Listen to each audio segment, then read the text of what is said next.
Welcome to the 700 Club. Iran's proxies in the Middle East are now threatening the global economy. Attacks on commercial shipping in the Red Sea are disrupting supply lines and driving up prices. Well, in northern Gaza, the IDF is going underground to root out remaining terrorists. And Israel is signaling that it's ready for more hostage negotiations. CBN Middle East correspondent Julie Stahl brings us the details.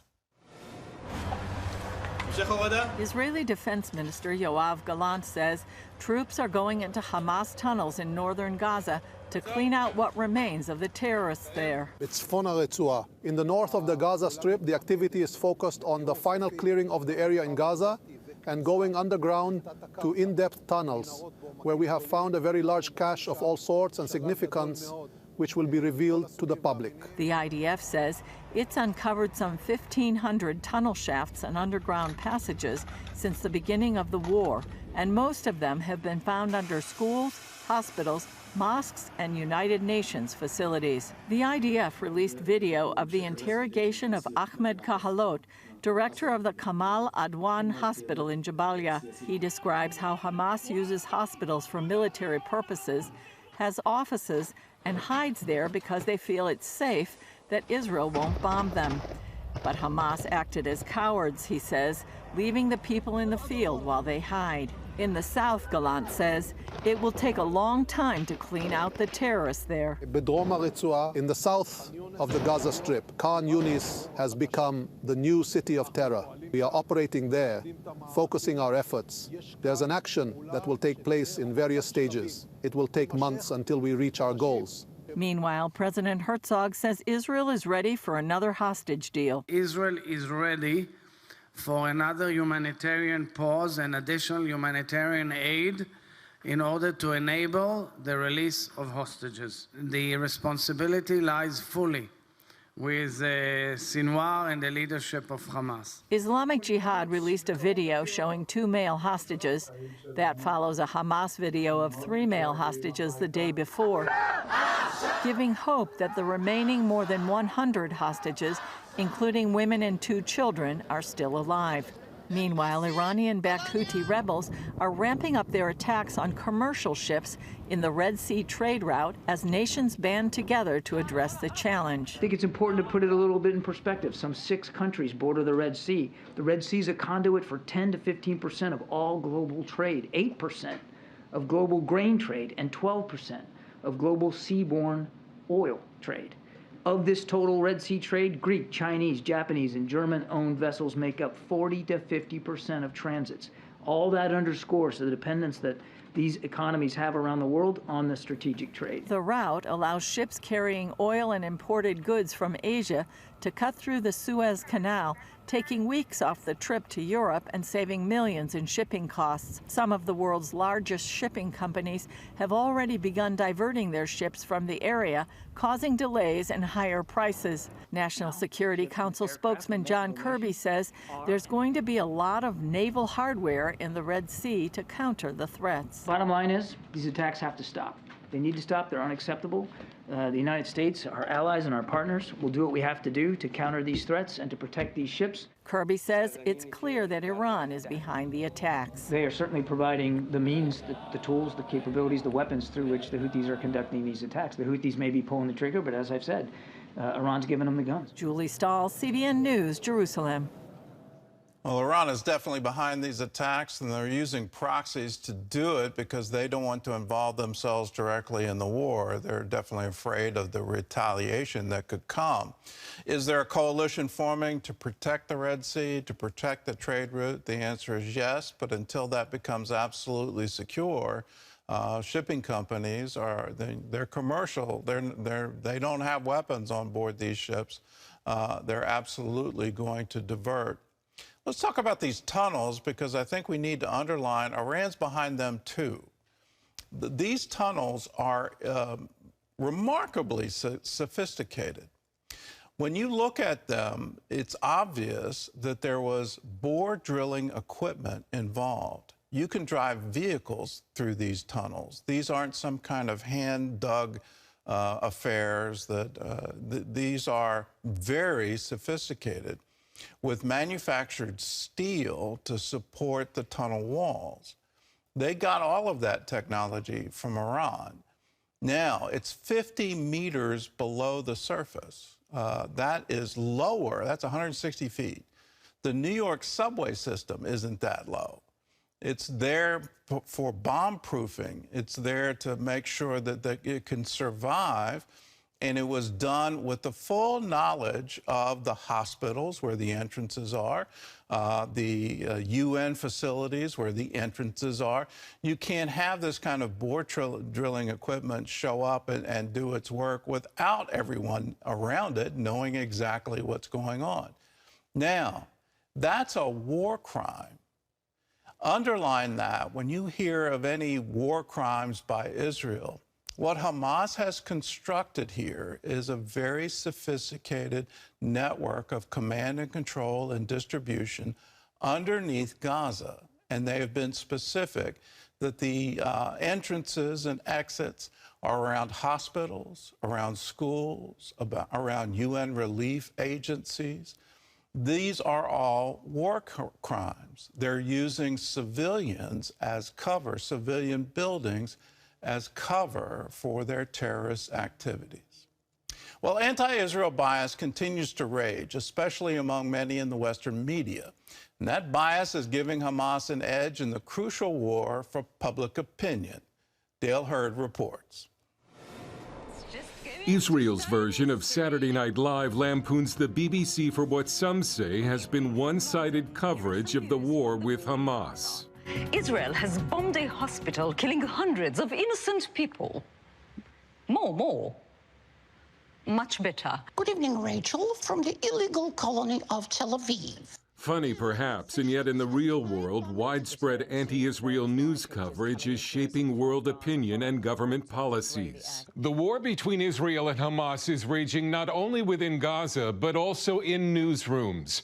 And it's a media war many would say Hamas is winning. Some major news organizations have been treating the only democracy in the Middle East as equal to or worse than Hamas, an internationally designated terrorist group that massacred innocent Israelis. And some have gotten into trouble by accepting as fact information put out by Hamas. Gil Hoffman is executive director of Honest Reporting, a pro-Israel media watchdog.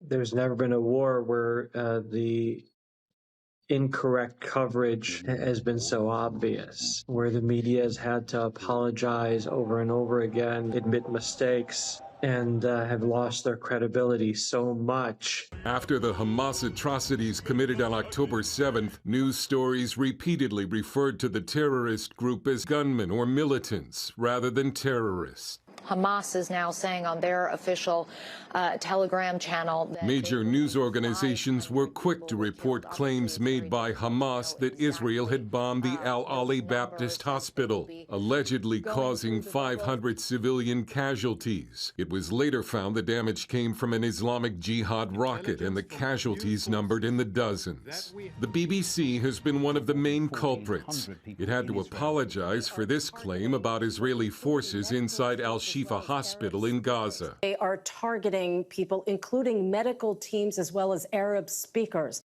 The BBC later called it a misquote. This was incorrect and misquoted a Reuters report. This past summer, the BBC was forced to apologize when an interviewer said this to former Israeli Prime Minister Naftali Bennett. The Israeli forces are happy to kill children. The BBC was also forced to remove several Middle East reporters from the air after they posted on social media their support for the atrocities committed on October 7th.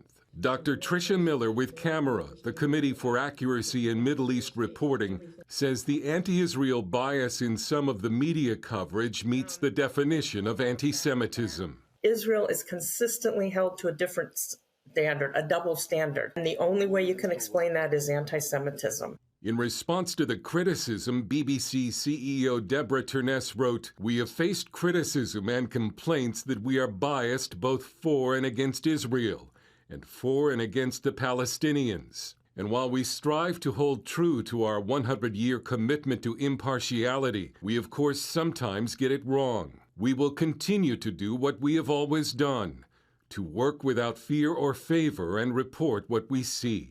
However, news coverage doesn't occur in a vacuum, and biased coverage against Israel has had an effect. Dale Hurd, CBN News. Please get yourself forewarned and forearmed against this kind of biased coverage, because it seems to be everywhere. We're just focused on, in that story, on what I would call mainstream news media. But just imagine what's happening on TikTok, on Instagram, on these social media platforms. It's absolutely incredible how sophisticated the Palestinians, Hamas, Muslim Brotherhood have all been in trying to win the war of propaganda. And what they're putting out there is absolutely wrong. Here's just one example where, you know, that rocket attack supposedly from Israel, it actually came from Hamas against that hospital, and 500 reported dead, and all of that was absolutely untrue. We're now seeing the reports, instead of saying, well, the Gaza Ministry of Health says it, they've now morphed into the Palestinian Ministry of Health as if somehow that's even more valid, or it's a different organization. It's the exact same people doing the exact same thing. They just renamed it and they're morphed it. Here's another thing to watch out for. I'm seeing from the New York Times. This is supposedly the newspaper of record in the United States of America. They're coming out with survey data showing that somehow President Biden is going to be at risk in the upcoming election because of his support for Israel. It's absolutely incredible that they would use that in order to drive our foreign policy and our stand for Israel. I think the surveys are quite clear. The U.S. public supports Israel. The U.S. public recognizes Israel as the only democracy in the Middle East, as our staunch ally for over 70 years. And why would you ever say the American public supports a terror group? It's absolutely incredible that you would do this, but that's the bias that they have. We have to call it for what it is. It is anti-Semitism. It is anti-Israel propaganda. What's behind it is a mystery to me, because it seems to be pervasive these days. Let us stand up to it, call it for what it is, and it is a lie. Praise the Lord. This is Pastor Derek Thomas of Living Witness Ministries, and I want to invite you to our new Saturday Night Live worship service, Saturday evenings at 5:30 p.m. at Hope City Church, 2240 North National Avenue. The Lord is moving mightily by His Spirit in these days, and we want you to be a part of the movement God has on the South Side. God is moving to win souls. He's moving to save people. He's moving to heal, deliver, and set free. You don't want to miss out on the movement. Don't meet us there, beat us there. Saturday nights, 5:30 p.m. for Saturday Night Live, our LWN worship service in Milwaukee at Hope City Church, 2240 North National Avenue. Look forward to seeing you there. God bless.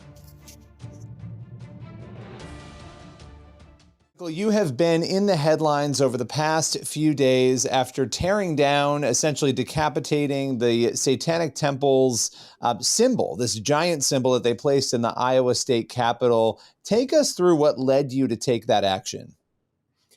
The state of Iowa put this satanic icon in the Iowa Capitol a couple of weeks ago. I don't know exactly when, but they put it up.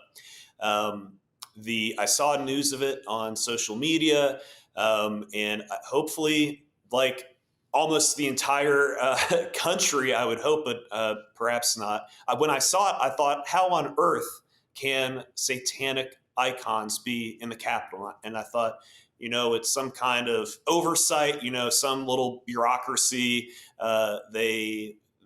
They approved it, but nobody knew about it. And once people find out about it, they'll take it down, because how can you honor Satan like they're doing? And so I saw on Wednesday that it had not been taken down, and I didn't know what the process was with Iowa, who the decision makers were, what arguments they were making, but I decided to get a plane ticket, go up to Iowa, and look at the thing myself. And I'll tell you what, whatever emotion you may have felt looking at it online, it's completely different when you are actually in the Capitol. You're next to the rotunda. I'm an American. I've been in the Navy for my entire adult life. I fought to protect the country, and it wasn't to protect Satan. We say, "So help me God," not "So help me Satan." And then being in the Capitol and looking at this statue, this icon, it became very clear to me that this could not stand. It could not. It was intolerable for it to be there. And so I did what I did. I kind of cleaned up afterward. There was some, debris, some garbage, really, that had gone outside of the little rectangle inside the Capitol that was allowed by the Capitol for them to be there. Put everything back in there so nobody would trip on a candle or something like that. Then I went back into the security terminal and said, "Hey, I'm back. And this is what I did. I'm turning myself in." And then how did they react to you when you went in? Because most people wouldn't go and turn themselves in after that. What was the reaction to that? It was kind of early in the morning. It was like 8:15 or so. I think it was kind of a sleepy, whatever, Wednesday, Thursday. And I mean, hardly anybody was even in the Capitol. I think it was I don't know if that's how it normally is. I don't know if it's in session or not, but it seemed kind of, sleepy. I mean, they were professional, but it was kind of laid back. And so I said, "Hey, that satanic icon, it's not there anymore." I said something like that. And they said, "Oh, okay." And I said, "Yeah, I'm turning myself in." I gave them my ID, my phone number, and I didn't know if they were the people the right people to talk to, but they were the best people to talk to because there were no other cops that I saw. And they ended up calling a state trooper, or a couple of them, and eventually they came over. But they were, I don't know. I don't know if they were expecting it. They didn't seem to be expecting it, but. And at that point, were you arrested and charged? Is that the point where that happened? So I think there is some bad information that got put out by the media. I've seen it in a couple of different outlets. It never came from me. I know that I was never arrested. There's no shot. I was never fingerprinted or anything like that. Because that's what multiple reports are saying, that you were arrested. So I was curious. I hadn't seen that. No. And I hadn't seen evidence of that. So you were not arrested. So what happened at that point then? After the cops came over, they talked to me. They started talking to higher ups because there's a bit more than at play, I guess, here, and so they I don't know exactly who they were speaking with. But after about 30 minutes or so of me being there in the Capitol, they said, "Hey, you're free to go." And they had my phone number. They said, "Hey, we'll either give you a call or we'll, if it's a few days later, then we'll send you some certified mail or some." I think that's what they said. If they decide to press charges, I think. And then, sure enough, about 10 minutes after I left the Capitol, they gave me a call and they said, "Hey, can you come on back to the station and sign this paperwork just saying that, hey, here's the citation." And so, of course, I went back. I mean, I already turned myself in once, so yeah, I'll go back. And they gave me the citation, and then I went on my merry way. So reports are also stating it's fourth-degree criminal mischief. Is that accurate? That's what the penalty? That is what the citation is for. That is correct. Okay. So what happens from here in terms of ramifications? And then we'll get into more of the theological issues here and why you took the action you did. What happens now? What penalties could you face as a result of this? The maximum penalty is for that specific charge is, I believe, up to 1 year in jail and I think $2,500, $2,700, something like that in fines. That's the maximum penalty. Was that your only question? Did you have a second question? Yeah, no, that is my only question on that front. You know, it's interesting because you've ignited quite a debate, right? Even among Christians, you've got, you know, two sides of this. People who are saying, you know, people should be praising you for this and celebrating you because you have taken down a symbol that honestly shouldn't be there. Even if there's a holiday argument, it's interesting to note that the Satanists aren't. By the way, these Satanists, the Satanic Temple is an atheist group, you know, technically, which is interesting. And that's a whole other conversation. But there's no Christmas celebration happening here, right? This is the time of year we celebrate Christmas. And so that symbol has nothing to do with Christmas. The other side will say, well, you know, we shouldn't be destroying property. We shouldn't do this. And, you know, you have to allow more free speech, not less, right? So how do you respond to that debate that you've ignited with this? I think that it's the wrong debate to have, that it's extremely simple, that, you know, there can be, we could talk about this for hours, for days. There are people that are much more intelligent than I am, much more well-versed in making good Christian, good legal arguments. But it really boils down to God is good and deserves praise, and Satan is evil and does not deserve praise. And it's not they're not equal. There is an example that I gave earlier today, I think, was, you know, if there was some, you know, fake religious group that they call themselves a religion, and they decided that they wanted to honor ISIS or honor Osama bin Laden for 9/11, and they got a permit from a bureaucrat to put a display of the 6 foot, 8 foot tall Osama bin Laden inside a state capitol. Who's going to defend that? They're going to be, of course, there's always going to be somebody, but that doesn't mean that it's a good argument. That doesn't mean that we have to listen to it.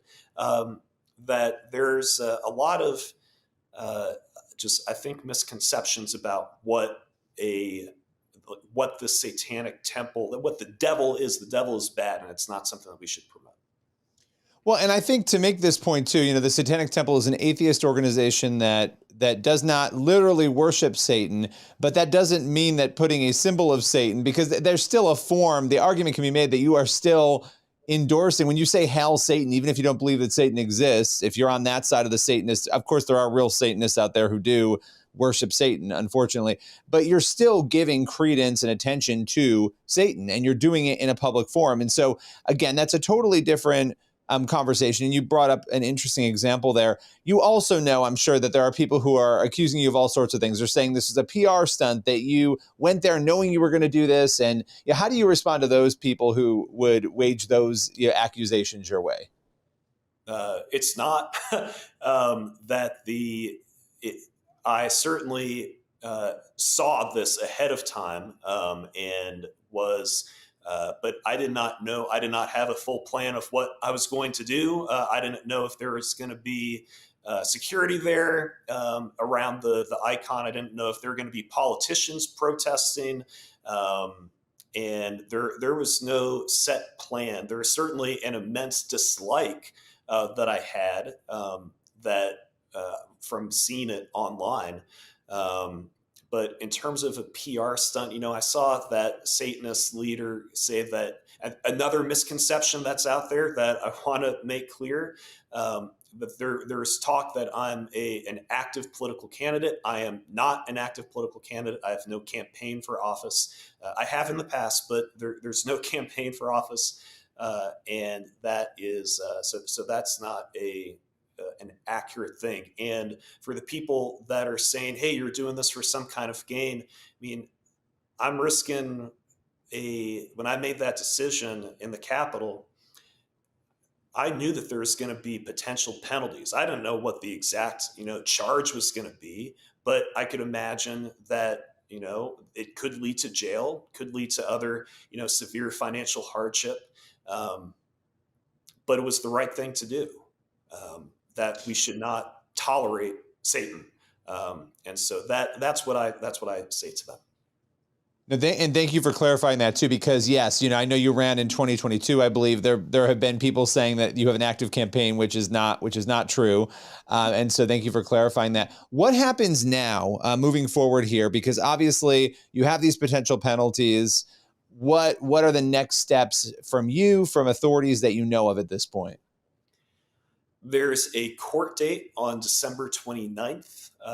And again, I'm not a lawyer, so I may use the incorrect phrase for exactly the terminology of what's going to happen, but I think that's the initial arraignment where we enter our plea. We may do that earlier. I'm talking with the lawyers, with counsel right now, about what the best plan is forward, and I'm certainly going to listen to their advice, but go with what's in my heart about what the right thing to do going forward is. And as far as law, have you had law firms reaching out to you? I was curious about that. Religious liberty law firms. Have you had any of those groups reaching out, or have you had to kind of go out and get counsel on your own? So I had a previous relationship with a lawyer, or a legal relationship with a lawyer that I knew from, had helped out some military service members in regards to the COVID-19 mandate for the military. And when I have had legal trouble, I reached out to those guys and they said, hey, this is one of the good guys. So I gave him a call, and then we certainly had a lot of people offer help, many pro bono, which has been a blessing. But right now, I know that I've got my own personal lawyer. He's not in Iowa though, so I have retained counsel in Iowa. I think there might be other people that are assisting on the side, but there's certainly, I don't know all the details on that off the top of my head. But I do know that it's been great to see the amount of support from the legal community in this matter. Yeah, and just as we round out to a close here, you have a lot of attention on this. You've done some interviews. You're talking about it. It's a unique circumstance because most people, when something like this happens, you went right up. You said, "Look, this is what I did. This is why I did it." You very clearly have stated why you believe that this should not have been there. What is your final message to those who, are on the other side? They're not understanding. You've said it. You've given the reason, but I want to kind of give you a chance to make your appeal to them because, this seems like something that you passionately feel very strongly about. For people who often what we do, I think just as citizens, as Christians, is it's easy to tolerate a slow change, a slow inflow of evil in society and our lives. And an example I've given is the frog in the pot of boiling water that, things seem fine at first, but, after a while, that things that would have 30 years ago, our grandparents would never have accepted, regardless of, your current faith background, regardless of if you're a Christian or not, or how strong your faith and active your faith in Christianity is. I think we can pretty much agree that our grandparents' generation would never have tolerated this, let alone the founders when they were creating our legal documents that we adhere to today. And so it should be a wake-up call that the state is allowing, or has been allowing, this sort of evil to be promoted. And the one example I'll give that's perfect for this is that one of the pieces of hate mail that I got was from an Iowa father. I think he was from Iowa, that he was mad at me, not over any, First Amendment issue, but he was mad because he was unable to show his daughter the statue to the devil in the state capitol. And he wanted, for good, that he wanted to show that this was an example of, hey, how cool is this that we've got the devil in the Capitol? And how broken of a society are we if that's the mindset that a parent has for their child? And so I think there's some deeper questions that we need to have about ourselves and about our country. Well, Michael, I appreciate you taking the time, taking us through the story. We'll continue to check in with you as it develops. Thank you very much.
LWN Newswatch.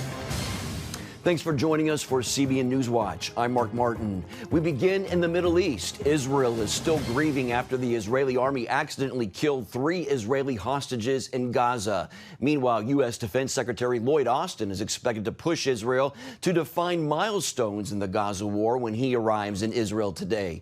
CBN Middle East correspondent Julie Stahl has more in our top story. Israel is in mourning over the 3 hostages mistakenly killed by IDF soldiers Friday. The hostages had spelled out a sign outside their building that said, "Save us hostages," in Hebrew, with leftover food. They were also carrying a stick with a white cloth and were unarmed and shirtless, yet they were mistaken for terrorists. It broke my heart, broke the entire nation's heart, and our hearts go to the families at this tough hour. At this difficult time, it's important for me to also send support to our warriors. They sacrificed their souls to achieve a crushing victory over our enemies and to return our abducted.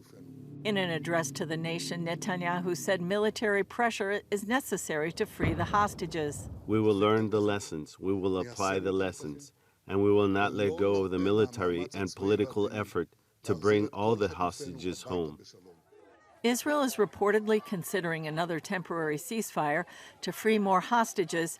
Hamas still holds more than 100 people taken captive on October 7th, more than 2 months ago.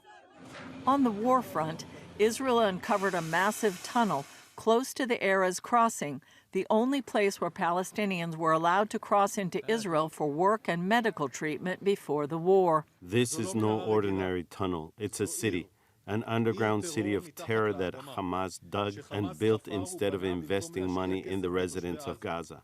The 2.5-mile-long tunnel was 165 feet underground at some points, with plumbing, electricity, and communication lines. The tunnel that was uncovered was used, among other things, to carry out offensive activities against our forces in the Gaza Strip. A few days ago, terrorists were also identified in the tunnel and were eliminated by the Israel Defense Forces. Despite the tunnel and other revelations, pressure is mounting on Israel for a ceasefire.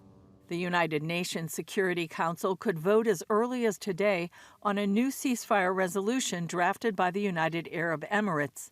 U.S. Defense Secretary Austin arrives in Israel today, where he's expected to press Israel on its timetable for transitioning to a less intense phase of fighting. Israeli Foreign Minister Eli Cohen met with his French counterpart Catherine Colonna in Tel Aviv, who called for an immediate ceasefire to free more hostages and deliver more aid to the people of Gaza. An immediate truce is necessary. Israeli Prime Minister Benjamin Netanyahu says Israel will press ahead until its objectives are met. We will achieve all of our goals, the elimination of Hamas, the release of all of our hostages, and a promise that Gaza will not once again become a center of terror, incitement against the State of Israel, and attack the State of Israel. Julie Stahl, CBN News, Jerusalem. Here at home, a tense moment for Secret Service agents guarding President Joe Biden Sunday night. The president in Wilmington, Delaware, walking from his campaign headquarters to the motorcade when a crash was heard. Agents put the president into his armored SUV, then surrounded a car that crashed into a Secret Service vehicle, blocking the intersection, and ordered the driver to put his hands up. It is not known if the collision was intentional or an accident. The president and First Lady were unharmed. Severe weather and travel delays are in effect at the start of this week before Christmas. This weekend, millions of Americans were affected by massive flash flooding and high winds as a damaging storm moved up the East Coast. Now that same storm system is moving northeast with 2 to 4 inches of rain expected from Delaware all the way to the Canadian border. And more than 6 inches could fall in parts of New England with expected wind gusts of up to 60 miles per hour. Fear, worry, anxiousness, just figuring out how we got to set up for the next storm and what time the high tides are coming. The weather also caused hundreds of flights to be delayed at airports in Atlanta, Miami, and Fort Lauderdale. Moving now to a huge disparity in an historically overlooked group of people. According to the most recent research, black women and girls make up only 7% of the U.S. population. Yet in 2022, they accounted for 18% of all missing persons cases. As national security correspondent Caitlin Burke reports, one state is taking the lead in tackling this issue. In 2021, Minnesota launched a task force to investigate the state's disproportionately high number of missing and murdered black women and girls. The results uncovered a disturbing trend of violence and a failure by state and local authorities to respond. As a nation and state, we are facing a crisis, and it is critical and long overdue that we have investment in disrupting this crisis. The following year, Minnesota's State Representative Ruth Richardson used the task force's findings to introduce legislation creating the first ever office for missing and murdered black women and girls. This office is not about asking for more attention. It's about getting the same attention. And it's about having our lives honored in the same ways. It's an unfortunate thing that there's an office, that we have an office that is dedicating thousands of dollars to a specific demographic. Lakeisha Lee co-chaired the task force as part of a personal mission. Over a decade ago, her 18-year-old sister, Brittany Clarity, went missing. Lee says police brushed off the family at first. Then, 2 weeks later, they found Clarity's murdered body in the trunk of her car. A lot of the work that I do is because of my sister's spirit. It's unfortunate that she's not here to witness this work, but her spirit is what keeps me going. And to know that others are looking to save and also solve some of the trauma that has occurred through history is amazing. Minnesota's action is spurring others, with both Illinois and Wisconsin implementing task forces of their own. U.S. Representative Bonnie Watson-Coleman tells CBN News the issue deserves national attention. We need to put our resources, put our energies, put our intellect, and put our commitment into ensuring that our communities are safe for everyone. Watson-Coleman, co-chair of the Congressional Caucus on Black Women and Girls, says there needs to be a central location where information coming from states can be accessed. I think that on the federal level, we could have resources that did a couple of things, that became the central repository of information, empowered and even funded grants and programs in local communities that were designed to inform and to educate and to be vigilant, even support law enforcement. Back in Minnesota, the goal is that the Office for Missing and Murdered Black Women and Girls would eventually become obsolete. I hope one day the office will sunset because we'll be able to solve this. We'll be able to dedicate these resources and make it part of what's normal in society. Now that the bill creating the office has passed both the State House and Senate, Minnesota's Department of Public Safety tells CBN News the office is in the early stages of launching. The first step, finding someone to lead it. Caitlin Burke, CBN News, Washington. Coming up, we sit down with Fox News anchor Bret Baier. He talks about his new book, To Rescue the Constitution, George Washington and the Fragile American Experiment. Stay with us. You're watching CBN Newswatch.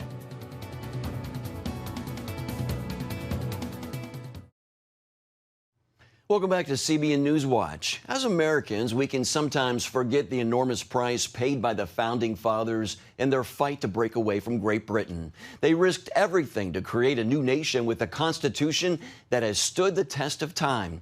Author and Fox News anchor Bret Baier says current leaders could learn something from those brave men, especially First President George Washington. Wendy Griffith sat down with Baier to talk about his new book, To Rescue the Constitution, George Washington and the Fragile American Experiment.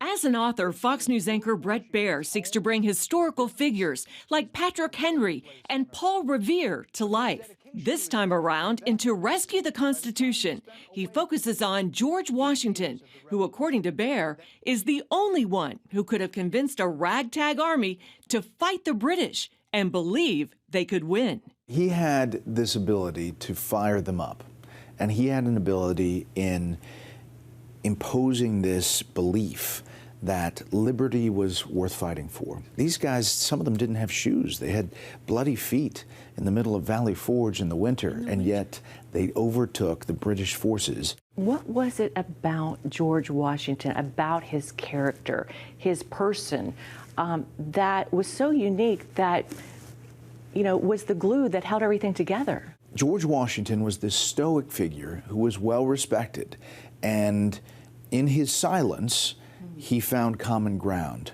with the different disparate groups to be able to link everybody together for the good of the country. As a man of faith, Washington also believed God was on his side. You look at the miracle of bringing together all of these people and ratifying this document around a very tense time, that had to be a divine intervention of some kind. And the fact that he even survived, because he wasn't just commander-in-chief from afar. I mean, he was on the front lines with his men, and he never got injured. Yeah, and that also is pretty divine intervention, you would think. It's a lesson for our times that you don't have to be the best. You don't have to be perfect. You just have to hustle and have faith. And that belief helped Washington and his army to defeat the British. But even with a Declaration of Independence, the newly formed United States of America appeared anything but united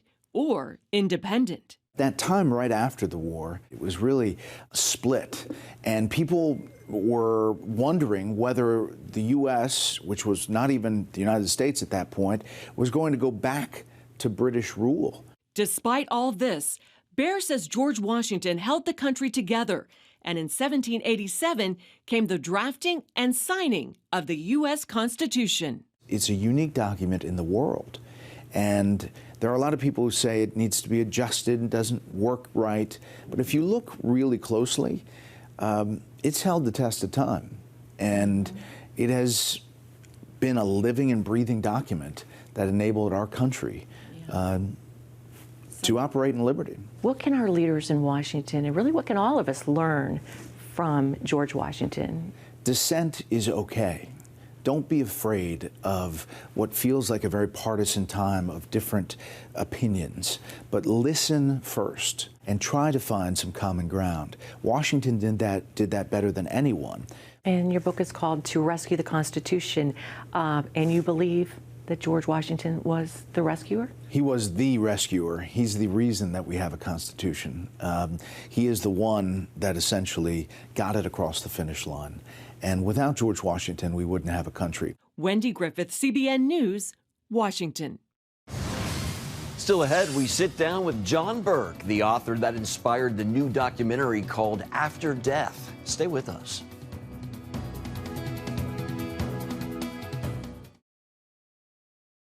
Welcome back to CBN Newswatch. New York Times best-selling author John Burke is a major part of the film After Death from Angel Studios. The film was inspired by one of Burke's books on near-death experiences, and he joins us now in Studio 5 for a look at the film and his latest book, Imagine the God of Heaven. I think the near-death experience is where science meets religion. So my introduction to you is After Death, the film. How did you get connected with that project? There is a process of dying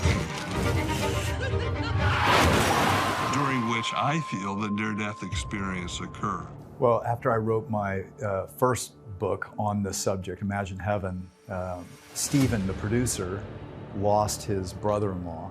And he saw me on a TV show, got Imagine Heaven, read it, and contacted me and said, and this needs to be a film. I can't be dead because I've never felt more alive. The first person I saw was my grandfather. He extended his hands to me and said, "Welcome home, Donnie." How do you feel seeing that project completed and watching? I think it was a great introduction to the reality of the life to come. I think it helped a lot of people, and I think it's going to help a lot of people who are skeptical realize that there is actually real good evidence that there is life after death. You were in the hospital bed, right? But you had left your body. People don't believe you when you say the story, but it's just so real. What really convinced me is that when they would come back, they actually saw what was going on in the room. This book, Imagine the God of Heaven. Take me inside this. What happens inside? What are we seeing? Who are we hearing from? In Imagine the God of Heaven, really what I was trying to do is show the story, the attributes, the character, the heart of God. There's a ton of scripture in it, so I'm really weaving you through the scriptures, but illustrated through 70 people that I interviewed from every continent on earth, who when they clinically die, when their heart stops, no brain waves, some of them for minutes, some for hours, and yet when they come back to this life, they talk about not only the beauty and wonders of heaven, but they talk about being in the presence of the same God, this God of light and love, who's not an impersonal force, personal, knows them better than they know themselves, a love that they say our word love doesn't even work for how wonderful it was. Naturally seeing you write these books and do these interviews, be a part of a film, it just makes you wonder, so what happened in your life that made this so fascinating to you? You didn't have a near-death experience. No. It was my story of coming to faith. My dad was dying of cancer decades ago, and someone gave him the very first research on near-death experiences, the book that coined the term. I saw it on his dresser, I read it in one night, and my thought was, wow, could this actually be evidence that this God afterlife stuff is real? And for 35 years, I've studied over 1,000 near-death experiences, always curious, like how do what these people are saying and what they agree on what they're saying, how does that align with what the scriptures say? And that's really what I'm trying to do in my writing, is to show that not always the way they interpret what they experience, but what they report that they experience aligns amazingly with what the Bible's been telling us all along. What's the impact on them in terms of this experience? Does it usher or move them to a similar place? What happens? Yeah, almost, I would say 90%. It's intense life change. When they come back, God wants to see, are they going to seek him with all their heart? And when they do, they find him. And, I chronicle people in Imagine the God of Heaven from Hindu backgrounds, Muslim backgrounds, Buddhist backgrounds, atheist, agnostic, Christian, all over the world. And I would say 90% of them came back seeking, and they did find him. What I pray people realize if they read Imagine the God of Heaven is, why wouldn't I trust him with everything? He is the love I've always wanted. Welcome back to CBN Newswatch. The familiar song, What the World Needs Now is Love, is proving relevant through the work of two Regent University graduates. The Love Your City project is helping the once hostile Vietnamese government become more welcoming to Christian churches, even attending the recent Christmas festival in Hanoi. Lucille Toulousan tells us more. More than 14,000 from different Christian denominations attended the recent Christmas Peace Festival in Vietnam's capital of Hanoi. The day-long affair featured family activities, talent shows, and evangelistic plays. It culminated with praise and worship, followed by American evangelist Reed Saunders sharing the gospel. More than 1,000 came forward to receive Christ. 10 years ago, Christian events like this in communist Vietnam wouldn't have happened. But in recent years, local government officials have joined the audience. This year, the Vietnamese police even hosted a Christmas dinner for all the pastors, symbolizing respect and understanding between the police force and the religious community. Hanoi International Fellowship lead pastor Jacob Bloomberg attributes this breakthrough to the Love Hanoi campaign, which their church began in 2012. Whenever you meet government officials, we were not asking for permits or for other things. We were asking how we can love their city And I think over the years, that really has made an impression that we as Christian foreigners are there to contribute to society. Through the years, the Christian Church has developed good relations with the government through projects such as cleaning up streets and bridges, conducting workshops, and other community services. Love Hanoi also provided platforms for churches to partner together in expanding God's kingdom by expressing the love of Christ in the different spheres of society. For Love Hanoi to be duplicated in other Vietnamese cities, the campaign has evolved into the Love Your City movement. With the Love Your City movement, not only is the Christian church gaining favor from the government, but most importantly, the church is being known for God's love, and many Vietnamese are experiencing His love. When the Hanoi International Fellowship began in 1995, the government did not allow Vietnamese to attend the foreign church. And so at one point, while at a cafe, I asked the colonel, who was my liaison with the city police, if it was okay to have Vietnamese attend our church. And he just spontaneously said, it's okay if you take care of their spiritual health, it's okay. Pastor Jacob and his wife Linda credit Regent University because they completed their masters online, which has helped them serve in Vietnam for over 26 years. Masters in Education for Linda. I'm very grateful that Regent was at the forefront of online education well before it became a thing, and allowed us to continue to work in ministry, to raise our family, and live in Asia, all while doing our master's degrees. And Masters in Organizational Leadership for Pastor Jacob. So that really was a key for me and a great learning experience in leading such a diverse congregation. And to inspire and convince people that to love with the love of Jesus is all it takes to transform a city. Lucille Telusan, CBN News, Hanoi. Major breakthrough in Hanoi. Well, that's going to do it for this edition of CBN Newswatch. Remember, you can find more of our news programs on the CBN News channel anytime or online with cbnnews.com. Also, tell us what you think about the stories you've seen by emailing newswatch@cbn.com. Or you can talk to us on Facebook, Twitter, and Instagram. Hope you'll join us next time. Have a great week.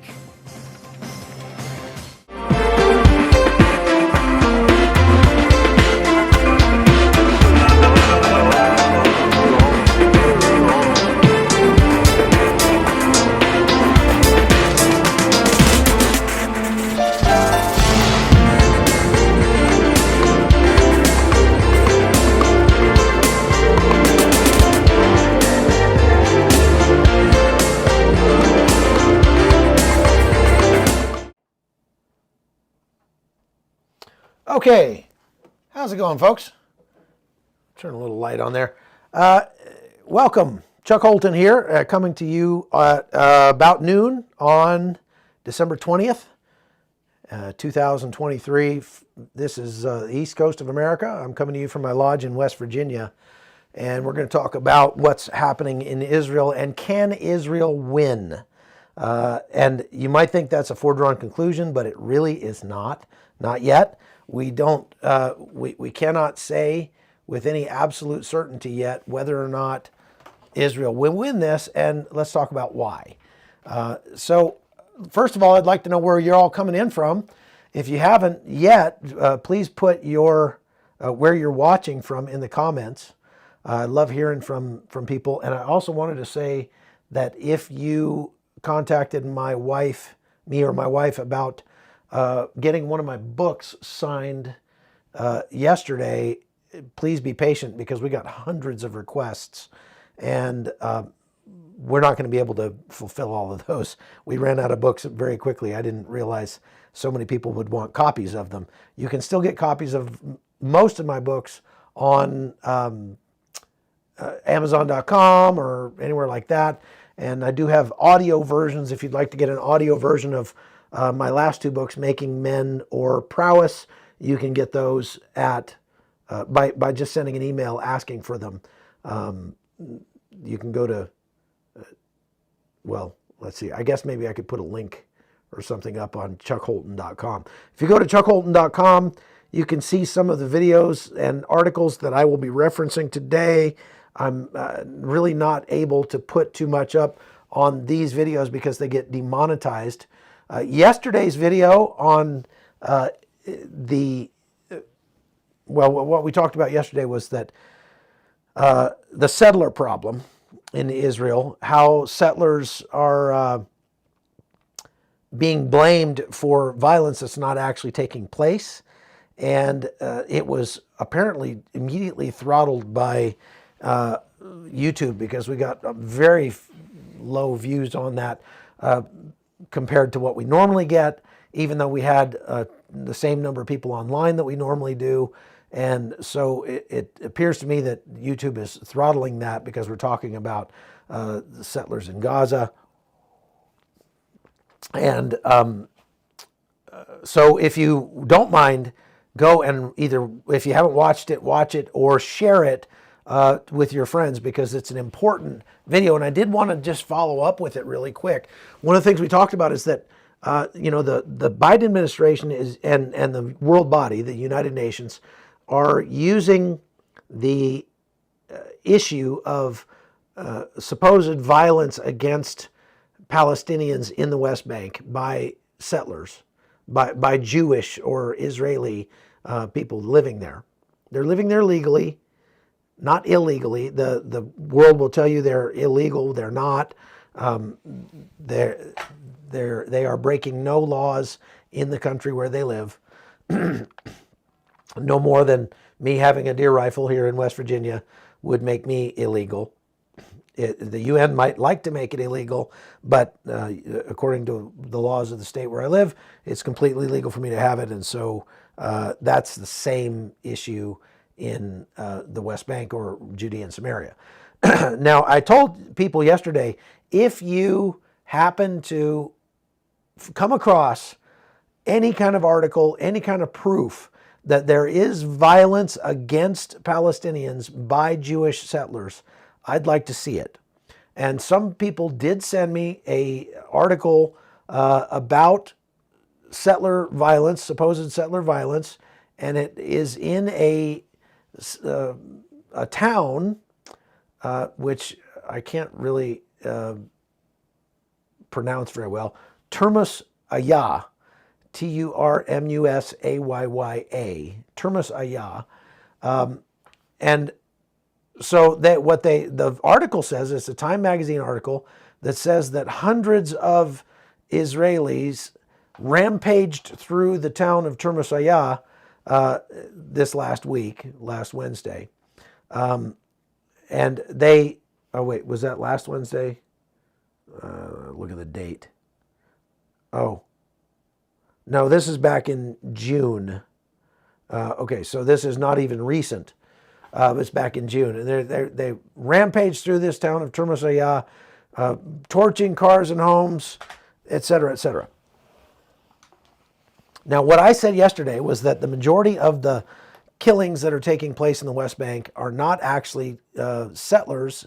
They are IDF troops who are policing the area of terrorists, Hamas-affiliated people, and people who attack them when they go in there to serve these warrants or to take out a Hamas terrorist or something like that. So you've got these, let's say the IDF has a mission to go into Nablus or, Ramallah or someplace like that and serve a warrant on a house there that supposedly has some leaders of Hamas or some Hamas-affiliated people or some terrorists or whatever in it. While they are in the process of that mission, people come out of their homes and congregate around there and start throwing rocks at them. And then some people start shooting at them from among the civilians who are throwing rocks. The IDF shoots back. Some civilians get killed. And this is what is lumped in by the Biden administration as settler violence. Only it's not. It's not settler violence.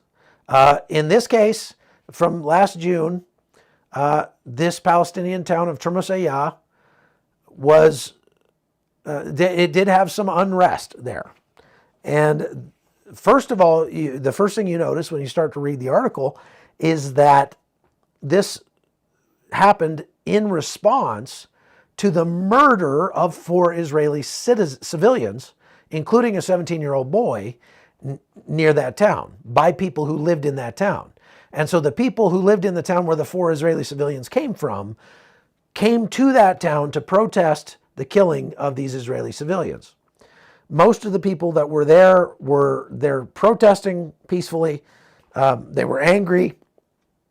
A few people got out of hand, mob mentality being what it is, and started to burn cars and that sort of thing. It took the IDF a while to get there. The IDF came not to attack the Palestinians, but to stop the rioting that was taking place by the Israelis. Now, there were several hundred people. What I'm told is that of the several hundred people, there were maybe a dozen who were actually getting rowdy. The rest were just there protesting. As I looked into this more, you can read several different articles and you start to pick out interesting people, okay? Interesting facts about what actually happened. I don't think, for example, Time Magazine or the AP wants to really tell the whole truth about what happened, but you can read between the lines a little bit and start to understand, A, this was done because they were very angry about 4 Israeli civilians being murdered by people in that town, and B, what you find when you start to read into it a little more is that there was only 1 Palestinian killed, and that was somebody who Hamas claimed was one of their fighters. So he was a shahed, he was a martyr for Hamas, and he was not killed by Israeli civilians. He was killed by the IDF while he was shooting at the IDF. Okay, so, but this incident, we've had since then, since June, this is before the war started, we've had people from Black Lives Matter, we've had people from, nations all around the world who are coming to show solidarity with these apparently, persecuted Palestinians.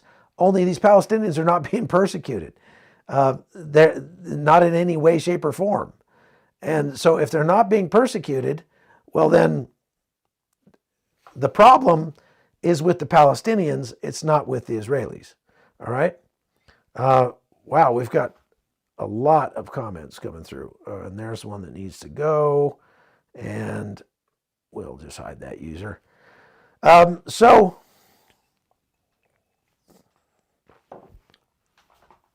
Okay, so this guy, Ali Khabar, is saying 20,000 dead. Okay, well, there are not 20,000 dead.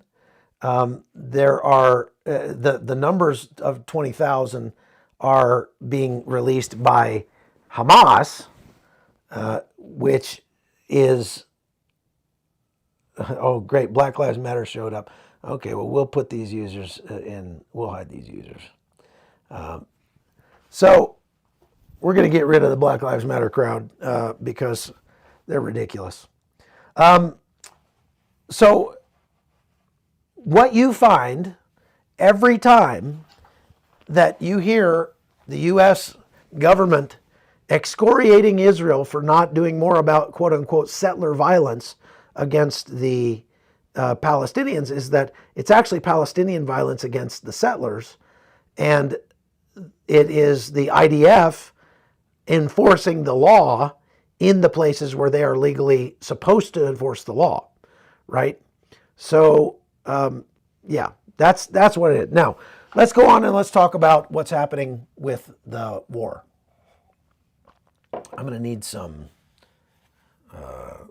tea. I'm going to send my wife a message and tell her to get in here, woman, and give me some tea. I'm kidding. Just kidding. It's a joke. I wear the pants in this family, whichever pair she tells me I can put on. And so, but she is a wonderful, wonderful helper and is very kind to bring me tea when I need it, because coffee is not doing the job for helping my voice here today. Okay, so let's talk about what's going on. The fighting is still very severe in Gaza. What we're finding is that the vast majority of the civilians in Gaza have now moved down to Rafah, to the Rafah crossing. So they're plastered up against the fence down in the farthest south they can go. And they want to get across the fence, but Egypt is not letting them.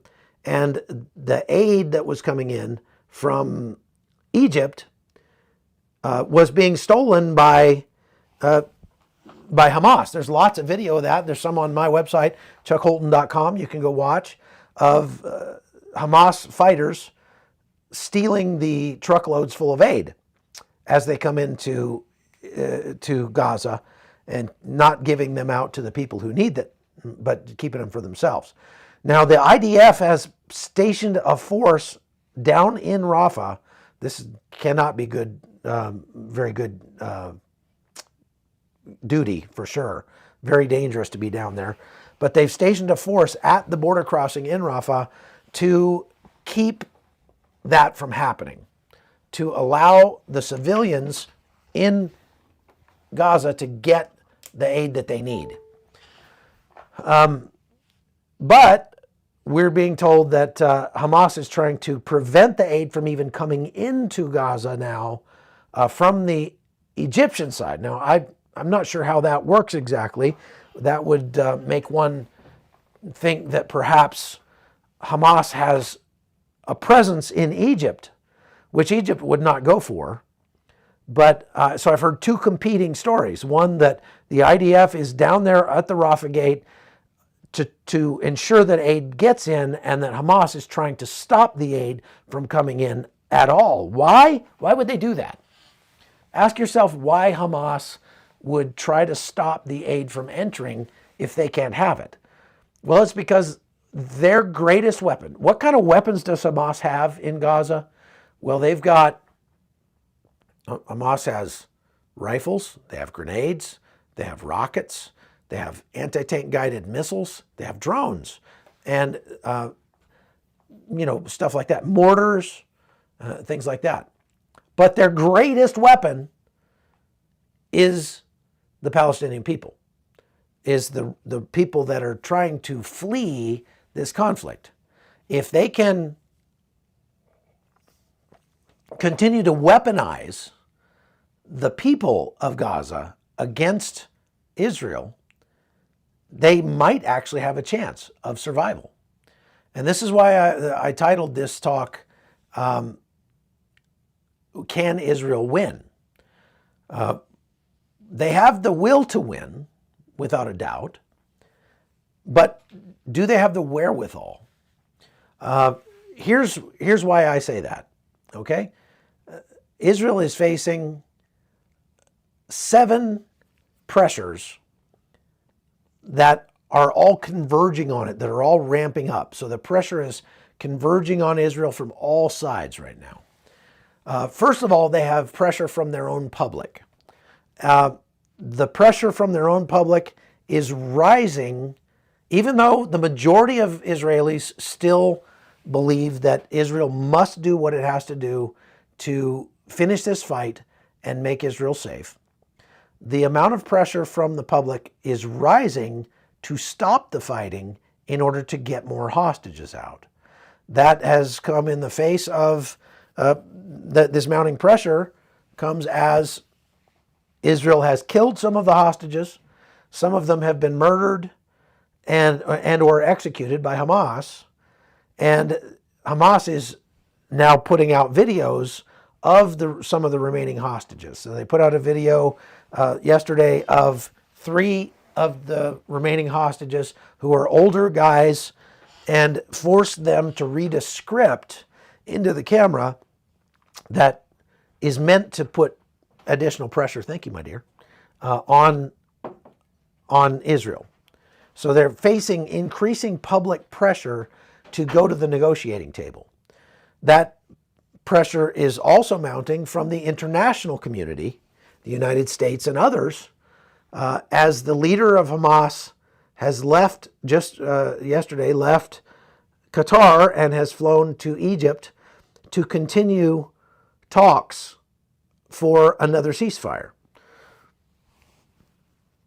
The United States Defense Secretary Lloyd Austin, who was in Israel yesterday, was talking very much about this, that they want to see another humanitarian pause so that they can do more negotiating to try to put an end to this fight. And that humanitarian pause would almost be the death knell to Israel's mission to destroy Hamas. If they can come up with another humanitarian pause, the last one allowed Hamas to regroup, rearm, refit, rest, and plan further attacks against the IDF. The level of combat, the level of response of fighting against the IDF ramped up significantly after that ceasefire ended. And so we got some trolls in there. I'm hoping we've got some people that are moderating, but if I need to moderate, I can.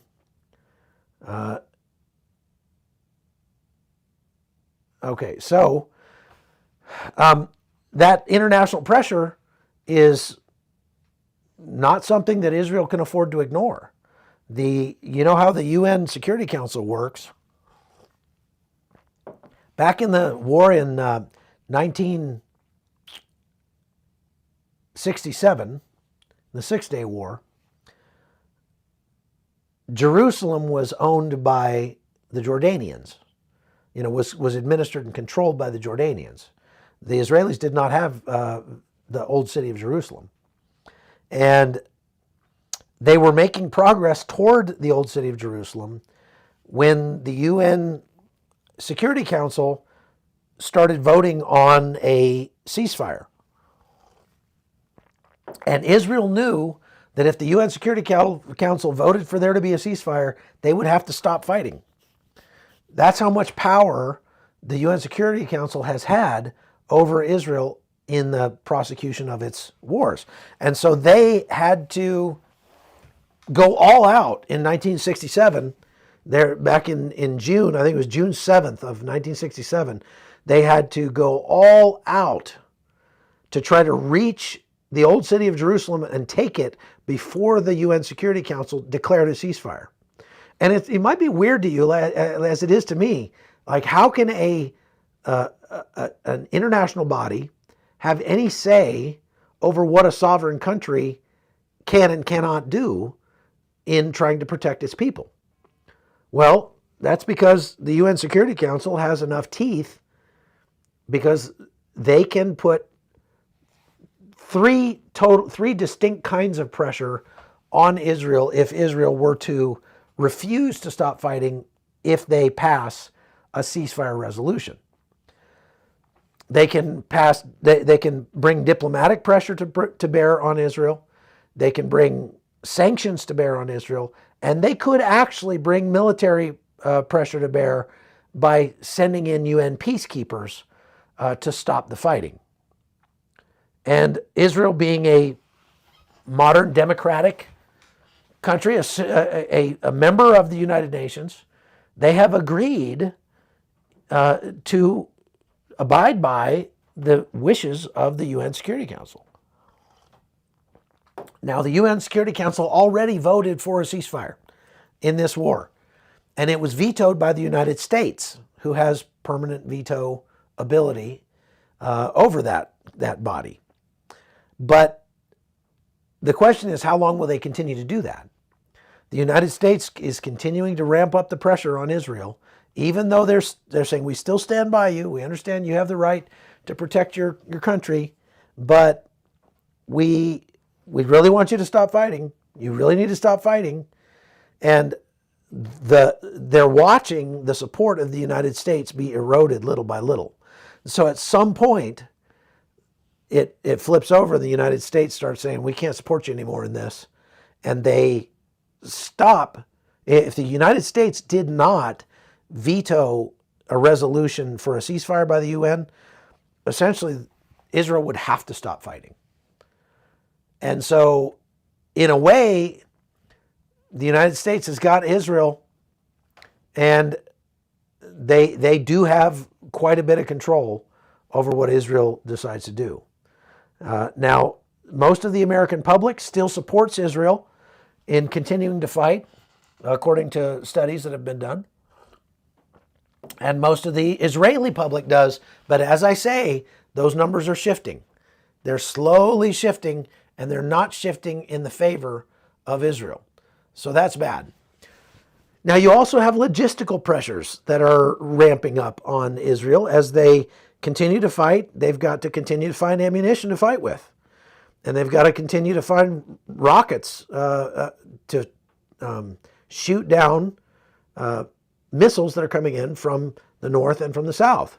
Those Iron Dome missiles cost about $50,000 a pop. And they are, not running out yet because they are still being supplied by the United States. But again, they are watching the amount of military materiel that they have go down, and that pressure, that puts stress on the system, right? It's becoming more and more difficult for them to do what they need to do. And now they also have economic pressure because when you're in Israel, what you'll notice is that a lot of stuff is still shut down because so many people have been called up to fight in this war. And so there is a tremendous economic pressure on Israel to finish this fight, because if they don't, it is really going to take years for their economy to recover. It already is from this. And we've been talking about this a lot since the very beginning, but that pressure is continuing to mount. Now, if you started charting these, and if you started putting together a diagram where you started to chart these pressures, there comes a point where they all start to intersect up here, and that is the tipping point where the economic pressure, the diplomatic pressure, the logistical pressure, the international pressure, and the public pressure from their own people gets so great that Israel has to stop fighting. And if that point comes before Israel has finished the job, well, then they lose. They will not win. The Hamas will survive, and they will continue. They will rebuild, and they will attack Israel again. Just yesterday, Hamas made a show of force by firing dozens and dozens of missiles out of Gaza, and what we saw was this in Tel Aviv, central Israel. That's a lot of rockets, folks. So Hamas is fighting hard. They've been preparing for this battle for years. So they are fighting very hard. Okay, what's Marguerite's question? Chuck, so somebody says, Chuck, I just saw that go by. Let's see if I can back up here and find it. How about somebody repost the question down at the bottom and put it in all caps? If the questions aren't in all caps, then it's really hard to catch them as they go by. Today in Israel, there are more rockets being fired, but they are up in the north near Kiryat Shimona, and so that means that they're coming from Hezbollah. With my mom and dad, my dad would always say he got... Okay, so if you're not writing a question, please don't put them in all caps. If you're just making a comment. Can Israel use weapons from Hamas? Okay, I get asked that a lot. The answer is no, for the most part. Most of the weapons that they're capturing... Now, I'll put photos of some of the weapons over on my channel. I mean on chuckholton.com. If you go to chuckholton.com, you can see videos of the fighting that's going on in Gaza that I'm putting up, and I'll put pictures up of some of the weapons that they are capturing. maybe I need to explain this a little better because I get asked this question a lot. You can download the app. It's called Zofar, Tzofar, and it looks like that red one right there. Tzofar, that's the app that I'm looking at that shows you the rocket launches out of Israel. There are two main types of weapons in the world. There are NATO standard weapons and there are Soviet standard weapons from the old Soviet Union. NATO standard weapons are like M16s, AR-15s, M4s, weapons that fire the NATO standard 5.56 millimeter ammunition. And then that expands to rocket, anti-tank rocket, and light anti-tank rockets, and mortars, and artillery, and even drones and bombs and stuff. They all have their own standard as far as, what they weigh, what size they are, et cetera, et cetera. When you look at Soviet standard weapons, you have it's a different caliber of ammunition. It's instead of 5.56 millimeter, it's 7.62 millimeter, or what we would call here in America 308. In America, we'd call NATO standard 223. That's caliber. But 308 caliber or 7.62 caliber is larger and not compatible. The ammunition's not compatible. So what you don't want is your soldiers running around on the battlefield and one of them's got a 308 and one of them's got a 5.56, and they get in a firefight and one of them runs out of ammunition and says, "Hey buddy, give me some ammo." And he says, "I can't, it doesn't fit. You got the wrong weapon." They want everybody to be standardized so that everybody uses the same ammunition. And that goes for everything else, whether it's rockets, whether it's mortars, whether it's grenades. They want everything to be standardized. And so here's something that's very interesting about this. If you look at propaganda videos that are put out by Hamas, what you will find, Lisa, I made a gigantic bonfire out in my backyard to burn some yard waste the other day, and an ash came down and burned me right there on my head. That's what happened to my head. So I have a little burn there. Thank you for asking. People comment on my nose hair, my mustache. Okay, we're talking about weapons here, all right? Thank you for caring. So the ammunition the weapons that you see in Hamas propaganda videos tend to be NATO standard weapons. It shows Hamas fighters carrying the same kind of weapons that the IDF carries. And that's strange because when you look at the weapons that the IDF is capturing as they move through Gaza, by and large, they're all Soviet standard weapons, not NATO standard weapons. So why is Hamas putting NATO standard weapons in their propaganda videos? Well, number one, because they're better weapons. They're better quality weapons. And that's arguable. I'm not going to get into an argument about that, but suffice it to say, many people in the world think that NATO standard weapons are better. And number two, most of those NATO standard weapons that that Hamas carries were captured from the IDF in attacks. And so it's a way of kind of poking the IDF in the eye and saying, "Ha ha, we stole your weapons." But when you find actual Hamas fighters, they're not using NATO standard weapons. They're using weapons from Soviet days, which are older, worse shape, and in many cases homemade knockoffs made in Gaza. Now, you don't want to give homemade knockoff weapons to the IDF because A, they probably have not trained on how to use those, so they might, it's possible you could hurt yourself if you don't know how to use those things. And B, they're not compatible with what you already have. Does that make sense? I keep answering that question. I hope I answered it well enough this time. You kind of understand what I mean. So most of the weapons, if they capture weapons that once belonged to the IDF that were stolen by Hamas, then yes, they probably are reintegrating those into their materiel and reissuing them out to people so that they can use them. But if they're capturing homemade weapons or weapons that were bought from China, North Korea, Russia, someplace like that, then they probably put them in a really big hole and throw a hand grenade in there and blow them all up. So I hope that answers your question. Okay. Could Israel still flood the tunnels if the war ends? No, if they have a ceasefire, then they would probably have to stop flooding the tunnels. That's a very good question. Thank you for that.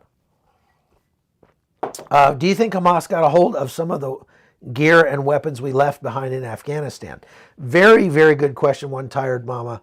I don't think so. I initially did when the war started, and I saw all these Hamas videos of these guys running around with M4s. I thought, oh my goodness, some of those things made their way from Afghanistan to Hamas. But I have now talked to people who are in Gaza who are picking these weapons up, and what they're telling me is that the majority of the NATO standard weapons that they're picking up were actually weapons that were captured from the IDF during the October 7th attack. And so they have not found many that came from elsewhere. And I don't believe, now those weapons are durable and fungible.